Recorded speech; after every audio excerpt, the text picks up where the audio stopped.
नमस्कार भक्तांनो, जे पंचमुखी हनुमत कवचाचे पाठ भक्त करतात त्यांना नाना प्रकारच्या सिद्धी तर प्राप्त होतातच, पण त्यातली त्यात सगळ्या भयापासून ते मुक्त होतात.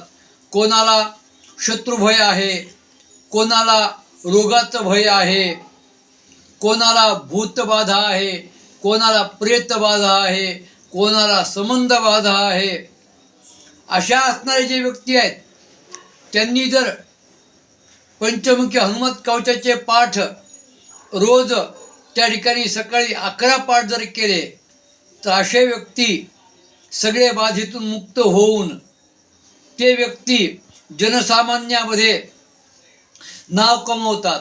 राजद्वारामध्ये सुद्धा त्यांना यशप्राप्ती होते, सगळ्या कार्यांमध्ये यशप्राप्ती होते आणि सगळ्या बाधेतून पंचमुखी हनुमत कवचाचे पाठ करणारे भक्त त्या ठिकाणी असणार काय होतात, मुक्त होतात. म्हणून रोज 11 पाठ जे नित्य नियमानं करतात ते सगळ्या सुख त्या ठिकाणी भोगतात. जय श्रीराम.